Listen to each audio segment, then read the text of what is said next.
Welcome to the podcast of Terrace Consulting. Hello and good morning. Welcome to another episode of the podcast, episode 54 already. The pleasure to have today Annika Ülem, which is the co-founder of GuestJoy. GuestJoy, it's a contactless guest experience, one-stop for guests when they go to hotels. Annika, how are you? Fine. Good morning from Estonia. Good morning. Thank you for giving some of your time for this interview on the podcast. I reached out to you. I saw you several times on webinars because you guys are very active, and I really like the product that you have, how you present it, and especially I wanted to pick on you in terms of being Estonian, the environment you have in there, and how great it seems to be. All the new companies are coming out from there, so all in one sort of loads of info to be shared today. But as always, I want to start from the beginning. From the background, you're coming from the hospitality industry. So can you share with yourself in terms of where did your career start? Yes. Well, I was actually working. Well, now it belongs to Radisson chain, but I was back then it was a local chain, so I started from there. Like every proper like hotel person usually kind of starts climbing up the ladder. So I remember I was a reservation officer, and then I moved to a sales department, and then I changed my roles actually, and then I became a GM. So I do have an hospitality background, and I kind of know the system and the operations, like how it all functions in a hotel, like let's say 100 to 150 bedrooms. So yeah, so from there it all got started. But there was a moment in my life where I felt that not that I kind of touched the ceiling, but I felt that I need something more. I need something new. I didn't quit my role or anything. I just decided to go back to the university. I wanted to become smarter. So I went back to the university and I started studying the business administration. And actually, that was a moment of realization for me. I felt that, okay, that's it. I mean, I want to do something my own. But still, I think I was too much maybe connected with hospitality. So I didn't want to leave the industry. So that was a kind of like a good combination of everything. And that is when your brother, you were telling me before you started the recording, kind of have a epiphany who shared with you, right? And GuestJoy came to life. So that was almost 6 years ago, more than 6 years ago. Can you go through that process and how did GuestJoy started? Okay. Yes, it was a long time ago. But yeah, I mean, my brother, who didn't have any experience in hospitality. Actually, no, maybe I'm lying, because he was working for the Estonian airport. And what was his role? I think he was also like more like an IT technology side of things, like a business administrator or something. Anyway, and he was a bit fed up wearing suit every single morning. And then he decided kind of to quit and went backpacking in South of America. So where he stayed like almost a year. And of course, he was a tourist and a traveler, like seeking for opportunities. And then he felt like he was frustrated for some things, and naturally my own family. So we had Skype calls all the time, and then we started exchanging ideas. So maybe, and at the time actually I was not working, so it was a good opportunity for me as well to start something new. But I never thought actually that I was going to kind of do a startup or anything. It was more him who was just sharing his thoughts. And I don't know why. I mean, these thoughts like all together, I mean, they became something bigger. And then once he came back to Estonia, then I realized what was this bigger. Then we started our own startup company. So yeah, funny story. It was not something we kind of discovered like all of a sudden. It took almost half a year just exchanging these thoughts. I mean, and then we felt that okay, the idea was quite valid. put all the pieces together, yeah. And then you came up Yeah. with GuestJoy. So we're saying contactless digital guest experience, check-in, upsell, feedback. How can you sell it in 2 lines or in 2 minutes? What is GuestJoy for whoever doesn't know it? Yeah. Initially, actually, it was supposed to do less things, but as we grew, then we added some more functionalities, and now we are in the situation where we know exactly, of course, who is our nice target audience. Because in the beginning, you always make these nice mistakes, and you learn and you go on. So yes, GuestJoy is a digital guest experience, combining the check-in, upsell, and the feedback. So it's a really a good system for a smaller hotel who wants to engage with their guests digitally.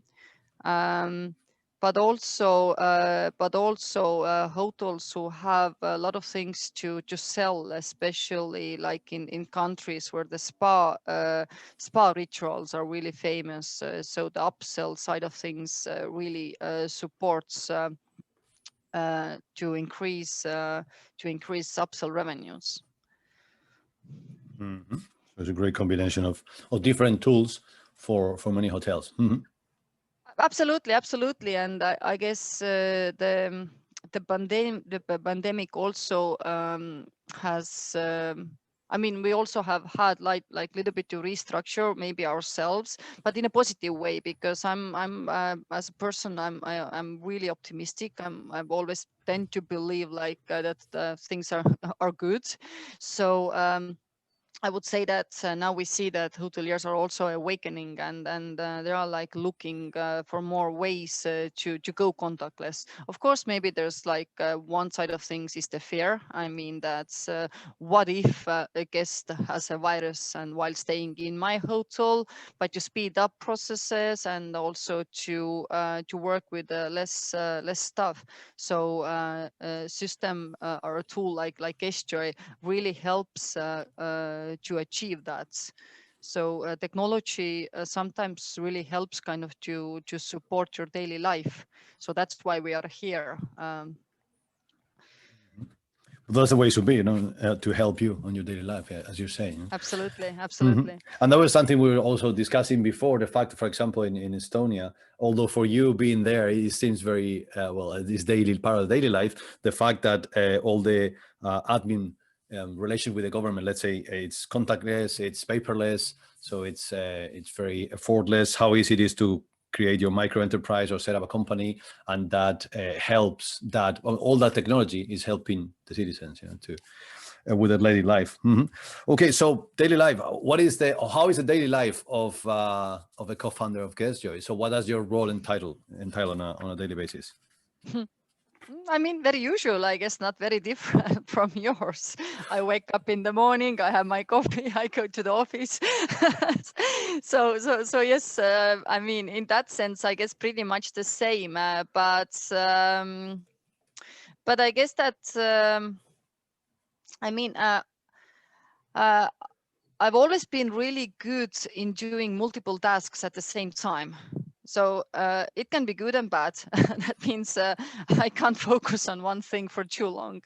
But yes, that's I call that as a strength, especially in a startup company, because I can easily change my role doing sell or, for instance, discussing marketing. I mean, in the next moment.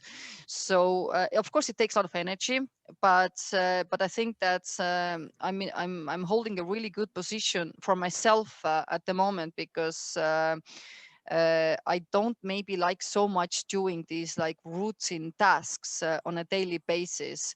So at least I have the option a little bit to choose. I mean, how to fill my days. So that really keeps me interested on a daily basis than just simply showing up to an office and doing one single task. I'm not saying that those roles aren't good or right. It's just that they aren't right for me. So this is I really enjoy that part of my job. Would it be the part that you enjoy the most? The fact that you can choose what you do on a daily basis, that you can swap activities? Mhm. I can't really swap activities only like that because I still need to, I mean, follow the schedule that we have.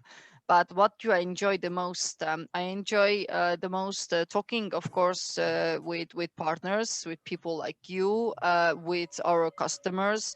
Now, unfortunately, less customers, more partners. But still, this is something I've always enjoyed. I've always enjoyed traveling, and so now it's all virtual. But I like it. I'm a really social person. What else do I enjoy? I enjoy coming to the office because we have such a great team. I'm a team person for sure. I'm not. I'm not very. I'm not an individual in that sense. So yes, the team. I like kind of to do little brainstormings together to see if the idea that evolved from these brainstormings actually has a valid meaning or not, so that we can create something new every day. Don't get stuck with our tasks. It's always moving, moving, moving, and I think this is the most enjoyable process of working in a startup.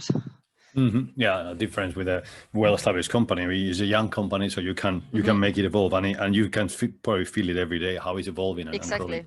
Exactly. Brilliant. So you were in hotels up to the level of hotel manager, GM. You said MBA. Then you started your own company. Anyone you can mention as a mentor, or someone you admire that helped you through your career? Yeah, but for funny reason, it was not a hotelier because we talked before you started the recording that in Estonia the startup environment is really good. So usually when you join the accelerator, then you get a mentor and then a coach and so on. So I think that I can be very grateful to all our mentors because you do have these moments where you feel like that's especially in the first year, that's what am I doing here? I mean, I'm gonna go back to work in a big company and doing things the way they want to. So therefore, yes, you have the mentors who really help you kind of to show the light. So I would say that especially like here in the local environment, all the coaches and the system, the startup environment, how it's built, it's built the way that you don't fail. They help you kind of to stay motivated like all along. So if the idea is good, once you're in, they try to keep you in until actually nobody wants it or you start to grow. But they do it really well. They do it extremely well. It's a motivation. I mean, you need people around you. I mean, it can be even one or two, but these people help you to show you that you are doing the right thing. I mean, that's really important when you establish a startup company. So the environment around the startup area and the motivation and the mentors Absolutely, they will establish. absolutely, Perfect. Okay. absolutely. Note taking there. Now, going back to hospitality, historically is not very famous hospitality for investing much on neither technology or talent. So focusing on talent first. I mean, you've been on that side, you've been hotel manager. So how do you see the relation between hospitality and training or talent development? Yes, that's a really good question because the hospitality or the accommodation sector gives more opportunities to lower educated workers. I think it's like 1 in 6 people employed in hospitality are foreign citizens. Jobs are less stable, we all know that, and then the likelihood of an employee holding their current position for less than a year. So and then at the same time, we still expect them to be brilliant and give the best service ever. Which, like, if you think about it, it doesn't really make sense. So I think that therefore technology can really fill in this gap. So. And I see now more and more there are those alternative accommodations where actually I think they've understood that the service level is not that high, so they tend to take less people, more technology, but these people that actually take are professionals. They're like extremely good hosts, and the motivation, I think that you can only do your job when you're motivated. I mean, you do it well when the motivation is high. So I hope that these things are changing, and like I think every crisis brings up new opportunities. So I think that this is something that is about to change now, that more professionals will work in hospitality in future, and also the technology, something that was so slow to adopt, I think is now maybe kind of coming to this industry a bit faster. Yeah, actually, that was the next question about technology, because I still encounter in many hotels this kind of 80s software that they use. They're not famous for being early adopters, but it's true that you're saying now that maybe forced on the needs of the current situation, they are moving faster. So are you seeing that faster approach when it comes to technology? Absolutely, but again, it depends. It depends of the country and its regulations. Because, for instance, if you're talking about like the mobile check-in, then in Eastern Europe, it's still mandatory to collect the paper forms. So it really depends. But I think that the trend is there.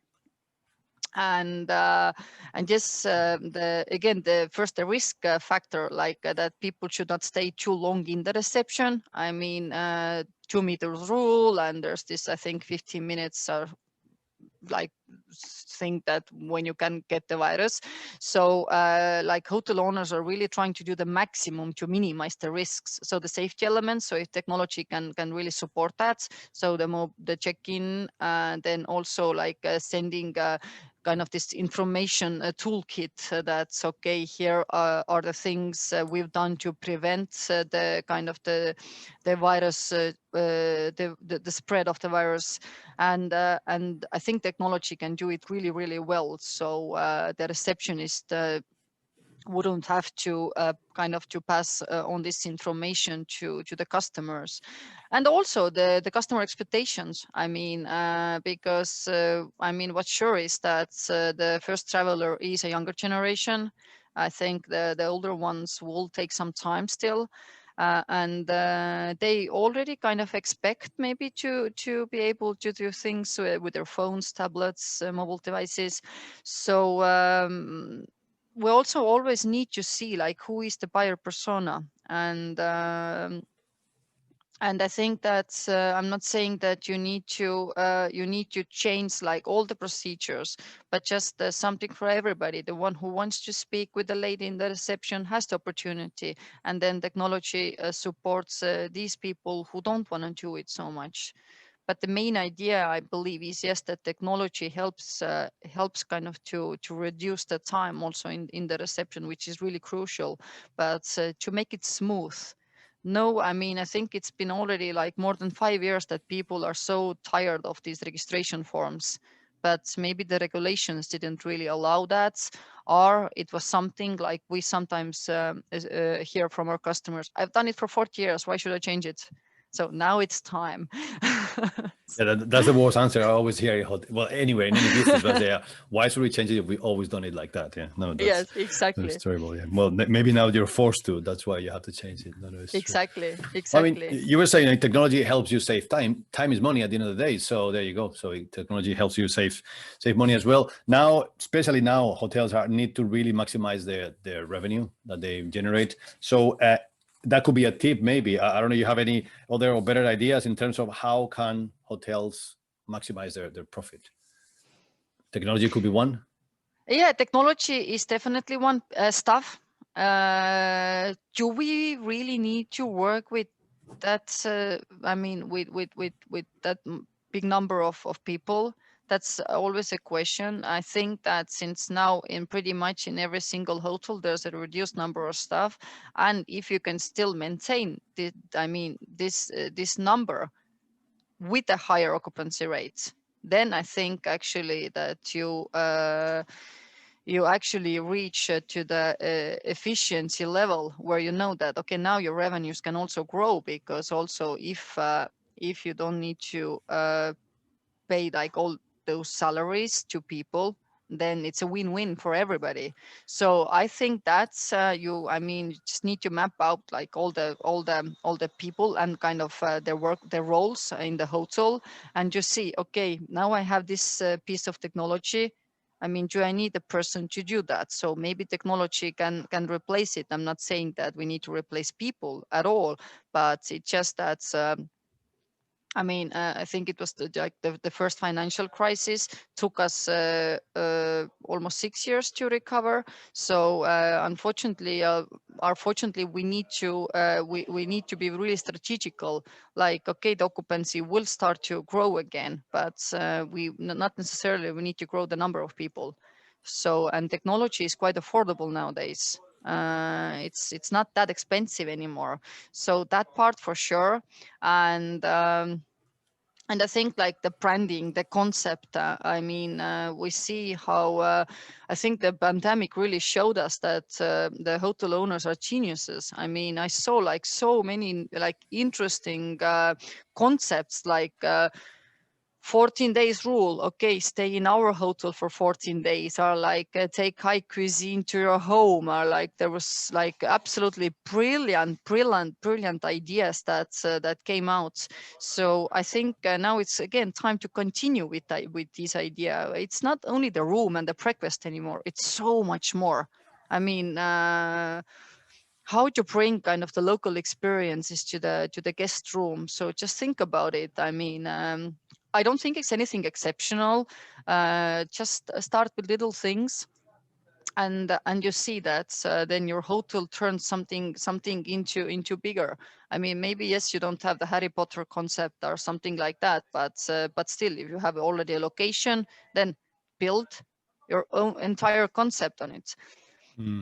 I feel that these things definitely hotel owners should maybe pay more attention, like how to be unique.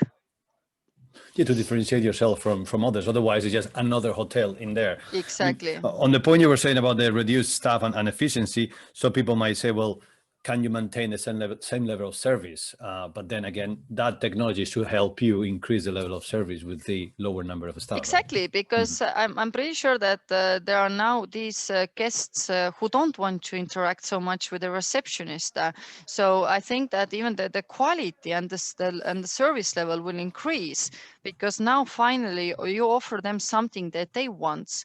I mean, they still want the same things. I'm not saying that they're gonna miss out the opportunity to be part of the service. It's just they do it digitally, and they still have the access to absolutely everything their way. And I'm pretty sure like if I mean the screen time for most of the people is like more than 4 hours already a day, so that means that for them that's service. True, true, true. And as you were saying before, it's given them the choice focusing on who is your buyer persona. You might have the usual business guest who is on the way to the hotel already checking on the mobile, doesn't need to talk to anyone, Exactly. or the Exactly. old couple who rather have spent 15 minutes with the concierge. Yeah. Mhm. Yeah, exactly. 100% agree with that. Yeah. Now, challenging times for the hospitality industry. You're coming from that area. I mean, you're still in the area, although in the tech side. Some people thinking on getting into the industry or maybe studying to be part of the industry, and they might be reconsidering if this is the right choice. So, any advice, any tip that you might share with them? I think it's definitely a right choice, because I see already now in some hotels where not the new generation, or like where the younger generation has taken it over. I mean, how the hotel has become completely like something new, something different. So I think that this is something that hospitality needs, or maybe even lacks, or like the new blood. Just the to kind of those visionaries, like how we can change the hospitality. Like we all know, yes, Airbnb is famous, and we all know why they're famous. So I think if you if you now bring the young student or the one who has just graduated, like the hospitality school, to work in a hotel and give them the option to share ideas, then I think that these ideas them can be so powerful and help also to introduce your brand to completely different segments. So absolutely, I mean, I think that especially after the pandemic, it will be such a fascinating industry, because hospitality, I mean, it won't go anywhere. Yes, the crisis hit hospitality the worst. But I think that also, as soon as the borders are opened, and then people, they start traveling again. So it will change. And now I think it's such a good time kind of to be part of this change. Yeah, because as things have changed a lot in the last few months, whoever is joining now is going to join into a new wave. Absolutely, absolutely. I mean, and there are a lot of technology vendors available already, and it became popular already prior to a pandemic. But I think now even more. I'm pretty sure that it will speed up a lot of processes. Okay, good message there. Speed up processes. Good. So I was taking notes when you were talking. The top ideas I've managed to write down. So we're talking about the your move from hospitality, where you thought you wanted more, you needed more, so you did your MBA, and then together with your brother founded GuestJoy, which is helping hotels to embrace technology, let's say, and make it easier for guests to relate with the hotel's experience that they have in hotels. And also, I really like the approach you've given in terms of rethink about the staff levels that you need, because technology can help you save time for certain tasks that are not necessarily human. They don't need human interaction, and then dedicate the talent to more meaningful tasks. So you were talking about yourself being multitasking, somebody who is a team person. You love brainstorming. You love seeing your team and the company evolved and move forward. And then the fact that it's the environment where you live, you need motivation.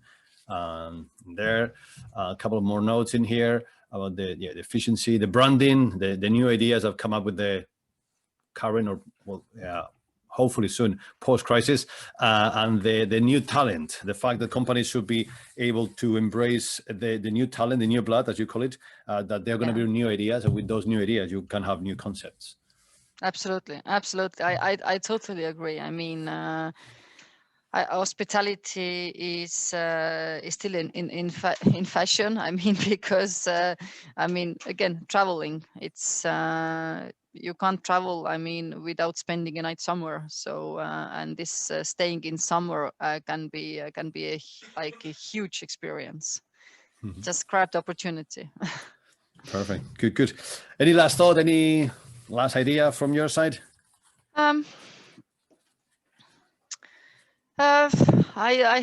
What's my takeaway? Not really. I think you covered it quite well with your notes. I mean, it is hard for us. I mean, for everybody at the moment. I think it's not only the hospitality anymore. It has definitely touched all other industries. So, but we are not sitting quiet. I must say that since March, I mean, we have had more work than ever before. But I guess it's also kind of to understand like where the trends are going, and like just analyzing it all the time. And since there are so many good webinars, you want to follow each one of them. So it's I think that the times are really interesting. But of course, I mean, I sincerely hope that some countries, like I know Czech Republic, are in a really bad kind of situation at the moment, like where hotels are forced to stay closed. So I hope that this situation will pass soon. So hopefully, the vaccines are ready in time, and we'll Exactly. be able to travel very soon again and enjoy hotels using technology like yours. GuestJoy, Annika Ülem, co-founder of GuestJoy. Thank you very much for your time. It's been a pleasure having you in Thank the you. podcast. And stay well, okay? Thank you. Bye. Thanks a lot. Cheers. Bye. Bye. That was all for now. Hope you found it useful.